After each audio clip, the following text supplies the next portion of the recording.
Salve, nobres! Estamos no ar para mais uma live profana. E se você caiu aqui de paraquedas e não faz a mínima ideia do que é isso, muito prazer. Meu nome é Sérgio e essa aqui é a live profana, que é o nosso encontro quinzenal, mais ou menos quinzenal, para falar sobre história da cerveja e história de uma forma geral. Nós estamos já na segunda temporada das nossas lives profanas. A primeira temporada teve 10 lives que estão salvas aqui no Instagram e também no nosso canal no YouTube. E agora nós estamos na quarta live da segunda temporada. E lembrando, se você não segue a gente também lá no canal do YouTube, dá essa forcinha, vai lá, tem vídeos sobre vários temas, sempre sobre história da cerveja, sobre história da alimentação ou sobre história de uma forma mais ampla. E nos siga também na nossa página no Facebook. E se você gostar de ler também, você pode fazer uma visitinha no nosso blog, onde tem vários temas, tem vários textos sobre diversos temas ligados à história da cerveja. E o tema de hoje, as lives às vezes têm convidados, às vezes são lives solo, e hoje nós vamos fazer uma live solo, e o tema de hoje é a nossa segunda live de uma série de lives que eu estou fazendo para dar dicas de escrita da história, para você que não é formado em história, mas por algum motivo se vê diante da necessidade de dar uma aula de história ou de escrever um texto de história. Então eu estou aqui para, talvez, te ajudar com essa tarefa, te ajudar a facilitar essa tarefa. Essa é a segunda live, então, com esse mesmo tema dessa série que eu batizei de Dicas para Historiadores Leigos. Eu vou dar, já na primeira está salva aí também.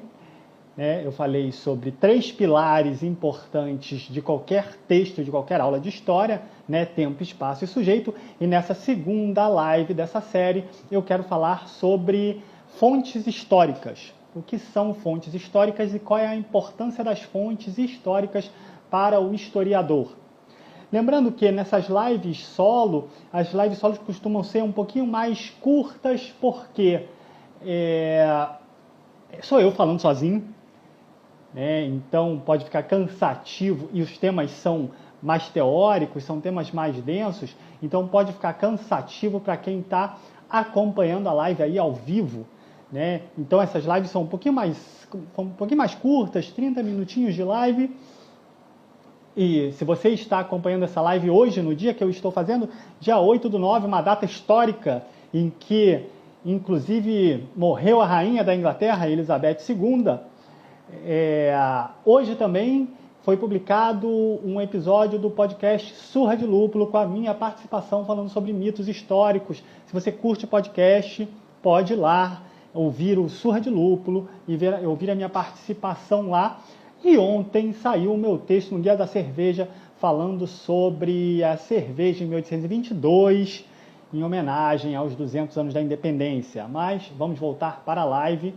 Vamos então tratar desse tema, que é a importância das fontes históricas.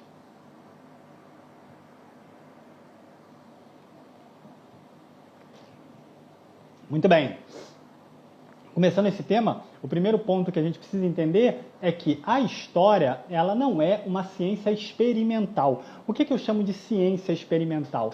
Uma ciência experimental é tipo uma física, uma química, em que você pode reproduzir um experimento para atestar que aquilo que você está afirmando é de fato a verdade, de que você não está errado.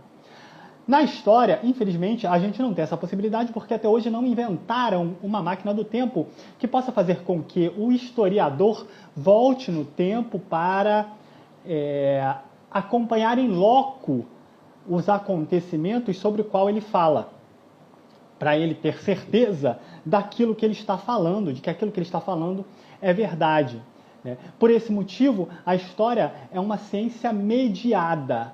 O que quer dizer isso? Que todo e qualquer conhecimento histórico, tudo aquilo que a gente conhece de tempos passados, de acontecimentos passados, de processos passados, chegam até nós por outros meios que não a experiência direta. É um conhecimento mediado. Mediado pelo quê? mediado por aquilo que a gente costuma chamar de fontes históricas. É importante lembrar também, sempre fazer um disclaimer aqui, de que o historiador não é um ser iluminado, às vezes parece, mas não é, que recebe todo o seu conhecimento, né, e recebe todos os seus, enfim, tudo aquilo que ele fala por meio de uma iluminação divina, e aí ele começa a falar sobre os períodos históricos. Não, o historiador, infelizmente, não é assim. Tudo aquilo que a gente conhece de história, tudo aquilo que a gente transmite sobre história é fruto de muito estudo, de muito tempo de leitura, seja de documentação, de arquivo, seja de outros historiadores, leitura de livros de outros historiadores que, por sua vez, estudaram aquela documentação de arquivo, ou estudaram outros historiadores que estudaram aquela documentação de arquivo, e assim sucessivamente. Então, é preciso muito estudo na história para poder fazer qualquer tipo de afirmação. Então, não há um conhecimento histórico imediato. O conhecimento histórico se dá a partir das fontes históricas. Tudo aquilo que o historiador afirma, ele está afirmando embasado em alguma fonte que ele leu. Por isso é muito importante que o historiador sempre indique as suas fontes, indique as suas referências bibliográficas.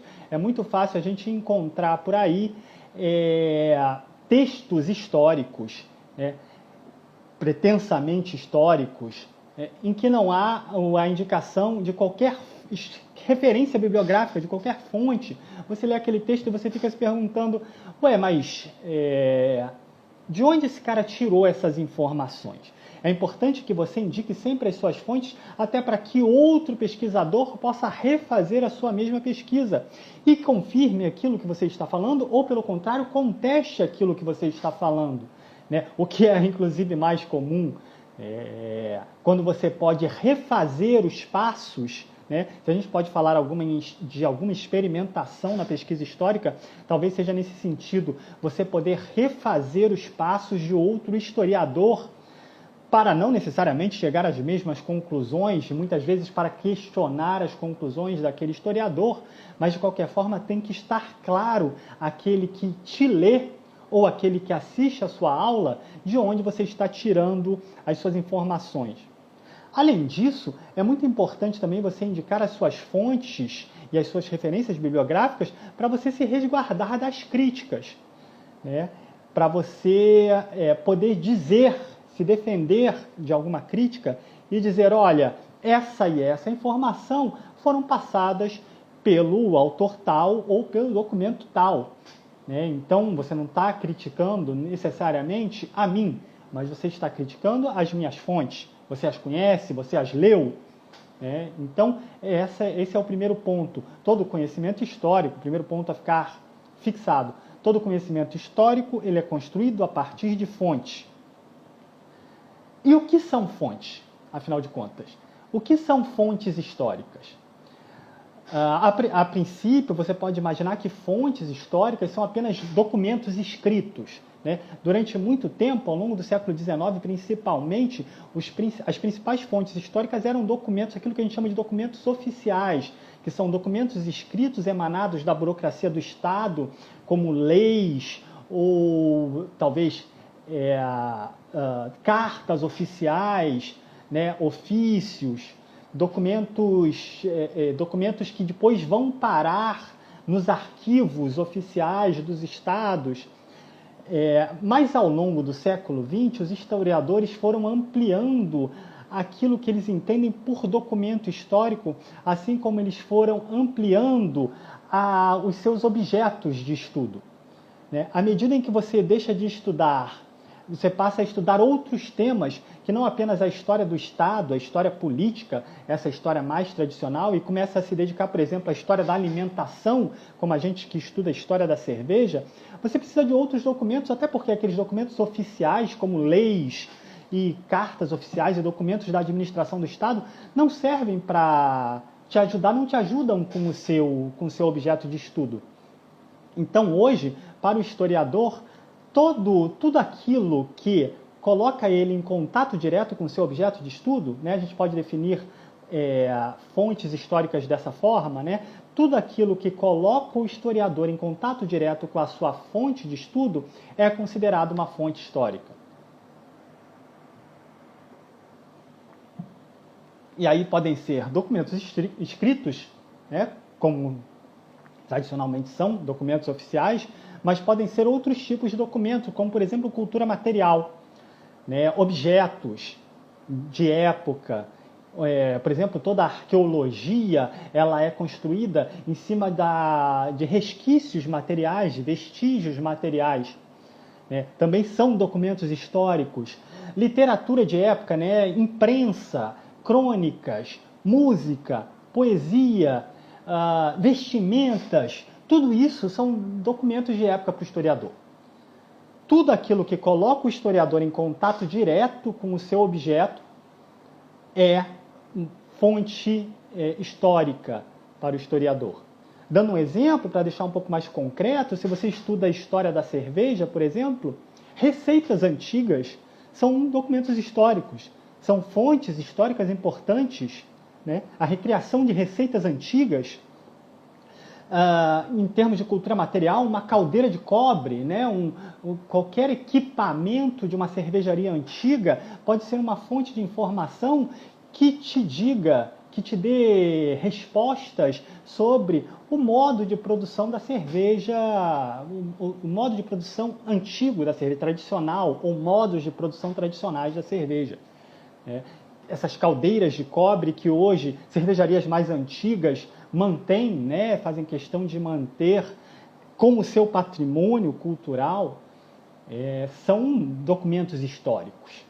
Se você destruísse todas as caldeiras de cobre e as trocassem por caldeiras de inox, né, como se usam mais modernas ultimamente, a gente nunca saberia como eram as cervejarias antigas, como eram produzidas as cervejas antigas.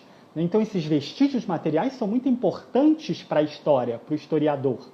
A própria imprensa, né, que a imprensa não é um documento, o jornal ele não é um documento feito para durar. Ao contrário do documento oficial, do documento administrativo, que depois é recolhido a um arquivo, é guardado num arquivo, né? Uma lei que é guardada num arquivo. Um jornal, a princípio, ele não é feito para durar, um jornal é um documento efêmero. Né? Para que serve o jornal? Você lê as notícias do dia e depois você joga fora. Você usa o jornal, sei lá, para forrar a gaiola do passarinho, coloca no banheiro do cachorro, para o cachorro fazer xixi em cima. Porém, né, se a gente não guardasse algum jornal, muitas informações, algum jornal antigo, muitas informações seriam perdidas. Eu mesmo que pesquiso história da cerveja no Brasil, eu uso fundamentalmente periódicos do Rio de Janeiro no século XIX, né, jornais que estão guardados na Biblioteca Nacional. Por isso, toda publicação, até hoje, tem que ter o seu depósito legal na Biblioteca Nacional, tem que ter um exemplar na Biblioteca Nacional. Isso ajuda o historiador. Por isso, o arquivo digital hoje em dia é um problema para o historiador, é uma grande discussão se no futuro não vão faltar documentos para se falar de hoje em dia.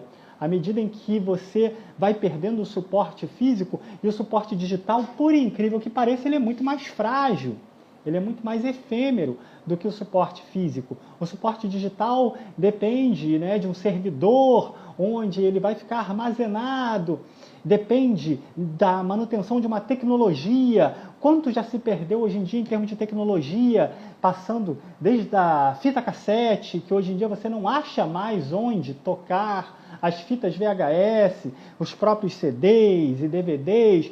Então, o suporte digital, ele depende de equipamentos que vão ficando obsoletos e vão sendo jogados fora.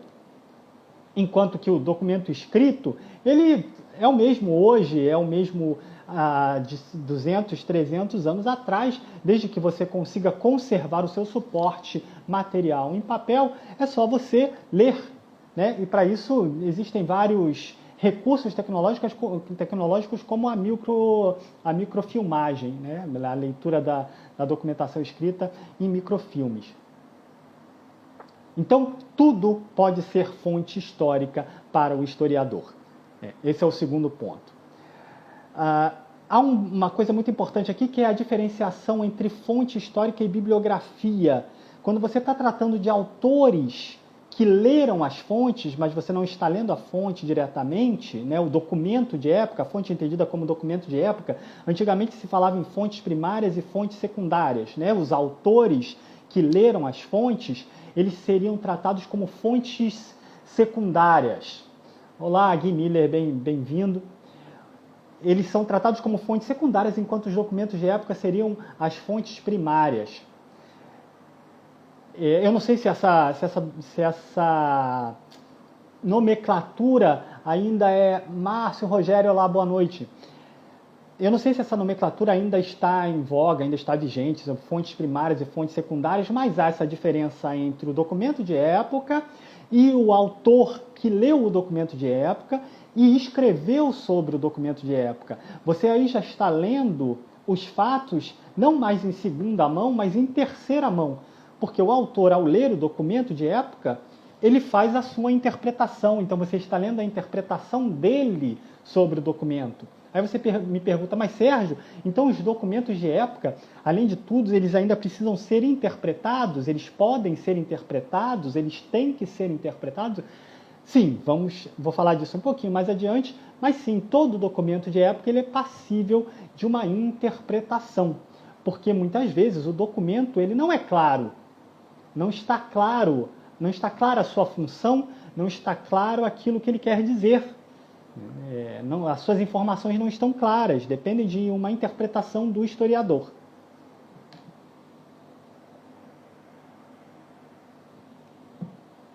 Então, um autor não é uma fonte, a não ser que o seu objeto de estudo seja a interpretação daquele autor, mas isso é uma questão já mais complicada e não vem ao caso aqui nesse momento. O que importa para a gente, então, é uma coisa muito importante para deixar claro: não é porque está escrito nos documentos que é verdade. Não significa que você leu um documento e lá está dizendo, por exemplo, para usar um exemplo que está, já que o 7 de setembro foi ontem, né? Você lê um documento da época da independência e diz que Dom Pedro sacou a espada e deu o grito independência ou morte às margens do Ipiranga, não significa que isso é verdade só porque está escrito no documento. Por isso é importante que o historiador confronte documentos, pegue documentos diferentes, não se contente com um único documento, pegue documentos diferentes, confronte documentos e interprete documentos. Os documentos têm que entender com que finalidade aqueles documentos foram feitos, quem escreveu. Aquele cara que escreveu, ele tinha algum interesse ao escrever aquele documento, mesmo em documentos oficiais, mesmo em documentos que parecem documentos burocráticos, da burocracia estatal.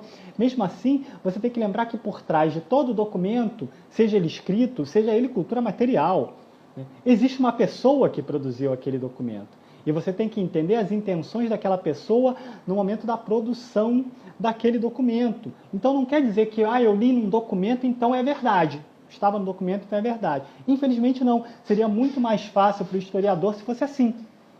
Um outro exemplo é você pega um documento de uma lei, não quer dizer que aquela lei foi seguida à risca.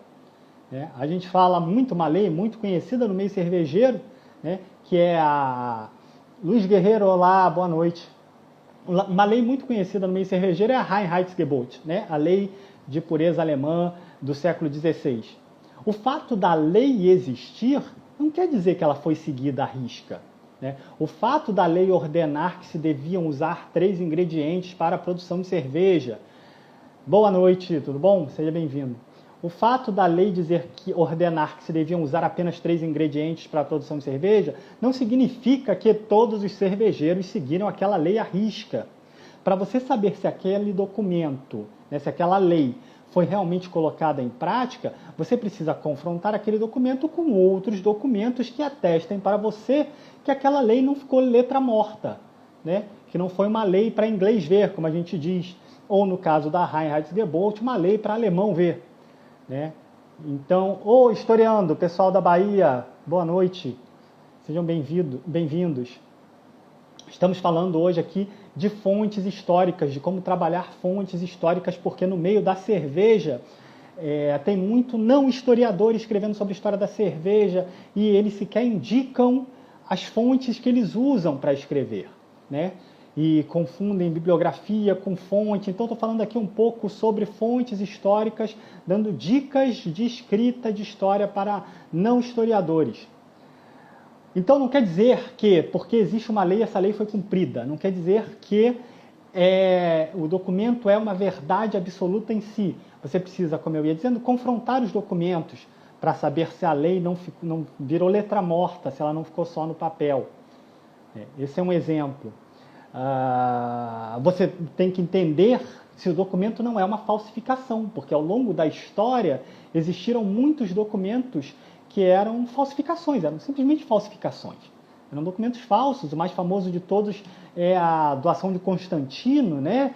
Que seria um documento criado, escrito pelo imperador Constantino, pelo imperador romano Constantino, doando terras na Itália e fora da Itália para a Igreja Católica, incluindo o Vaticano, não era Vaticano, né? Não existia o Vaticano, incluindo ali a Igreja de São Paulo em Roma. Esse documento, ao longo de toda a Idade Média, era um documento burocrático, administrativo, assinado por um imperador romano, pretensamente por um imperador romano, que teria sido escrito no século IV, mas que só passou a ser conhecido no século IX, só foi descoberto no século IX. E do século IX até o século XV, se não me engano, ele foi tomado como um documento real, como um documento válido. E, na verdade, só a partir do século XV é que se descobriu que aquele documento era uma falsificação. Era uma falsificação que tinha sido criada lá por volta do século IX mesmo. E como que se descobriu isso? Foi um filólogo italiano chamado Lorenzo Valla que comparou a escrita do documento, o latim do documento, com o latim de documentos do século IV. E ele viu que tinha diferenças, que a doação de Constantino tinha um latim diferente do latim que era usado no século IV, nos documentos do século IV. E aí, hoje em dia, quer dizer, depois dessa análise filológica, passou a ser ponto pacífico de que aquele documento era uma falsificação. Assim como essa falsificação, existiram muitas outras. Ao longo da Idade Média, principalmente, existiram muitos documentos falsos. Então, não quer dizer que você pegou o documento, leu o documento, e você pode sair por aí repetindo que foi exatamente isso que aconteceu. Que o documento é a verdade absoluta. É preciso sempre comparar fontes. Uma outra coisa que eu vejo muito na história da cerveja, para a galera que não é historiador, que tem que escrever aí um texto de história, é você acreditar que uma coisa é verdade, um fato é verdade, uma interpretação é verdade, só porque você leu essa mesma informação em repetidos autores. Então você lê um autor, ele diz uma coisa, você lê o segundo autor, ele repete a mesma coisa, aí você faz uma melhor de 3, né? Aí você nem lê o terceiro, porque 2-1 já venceu, mas se você for um pouco mais escrupuloso, você pega um terceiro autor, ele diz a mesma coisa, e você vira e fala, então, beleza, então é isso. Só que não passa pela sua cabeça que os 3 autores poderiam estar se copiando. O primeiro poderiam estar copiando aquele que escreveu primeiro. E se aquele que escreveu primeiro escreveu um erro, uma incorreção, os outros estão apenas reproduzindo o erro do primeiro. Então, a verdade também não está na quantidade. Não é porque você leu 5 autores e os 5 autores falaram a mesma coisa que aquilo que eles falaram estava certo. Um erro repetido várias vezes não vira uma verdade. Não vira um acerto. Isso não é uma real pesquisa histórica. Muitas vezes a galera faz ainda pior, lê o primeiro autor, lê o segundo autor, lê o terceiro autor e de repente no quarto autor encontra uma informação conflitante, uma informação diferente. E aí descarta aquele que tem uma informação conflitante como se aquele fosse o errado. Quando, na verdade, muitas vezes o que acontece é que aquele é o único certo. É o único que está indo contra o senso comum. É o único que fez uma pesquisa histórica escrupulosa, muitas vezes até com a intenção de rebater um erro que ele está vendo ser repetido constantemente por outros autores. Então não dispense um autor só porque ele destoa da maioria, né? Só porque ele é a minoria, é a voz destoante. Muito pelo contrário, muitas vezes aquele cara é o certo.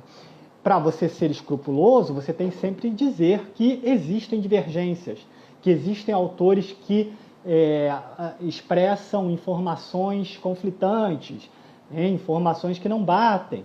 E você tem que dizer que existem várias interpretações do mesmo fato, várias interpretações do mesmo documento, sem pressupor que a informação mais repetida é a informação certa.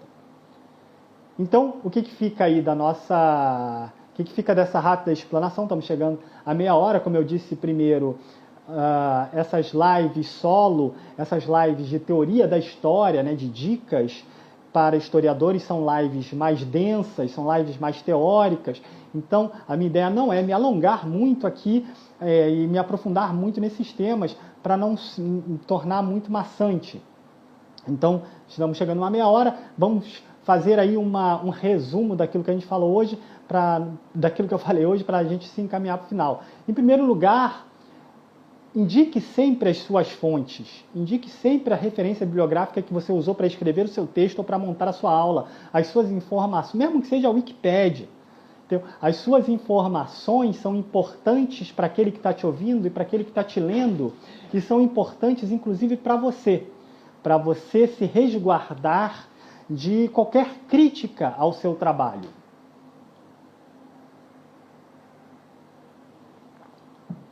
Uma outra pessoa que está estudando o mesmo tema que você, muitas vezes, está escrevendo sobre o mesmo tema que você pesquisa, pode te ajudar, inclusive, com outras fontes que você não conhece.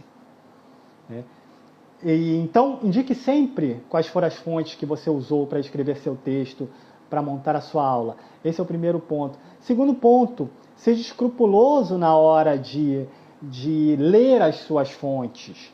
Lembre-se que fonte é aquilo que é o documento de época, é aquilo que te coloca em contato direto com o seu objeto, e que qualquer coisa posterior são releituras da fonte, são interpretações da fonte. Então saiba diferenciar as duas coisas.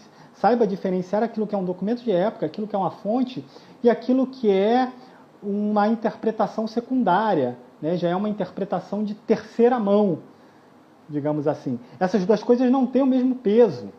Leia você, se possível, se esse cara faz aquilo que eu falei primeiro, ou seja, se esse cara indica as fontes dele, você pode voltar às fontes dele para atestar aquilo que ele está dizendo, ou para contestar aquilo que ele está dizendo.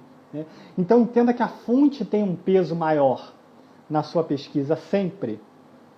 Se a fonte de época entra em contradição com a interpretação do autor, a fonte de época ela tem a preferência na informação. Será que ficou claro isso aí? Saiba pesar. Não dê o mesmo peso às duas coisas, a uma interpretação de um autor e a uma fonte. E faça você a sua pesquisa. Se você tem dúvida, se você quer falar sobre um tema, faça sempre você a sua pesquisa. Na medida do possível, busque sempre você as suas fontes. Volte às fontes dos autores. Então faça essa diferença. Em terceiro lugar, seja muito escrupuloso com a ideia de verdade. O documento, ao fim e ao cabo, nenhum documento é documento verdade. Tinha um historiador francês que falava que, ao fim e ao cabo, todo documento é documento mentira, porque todo documento tem por trás de si uma pessoa com uma intenção na produção daquele documento.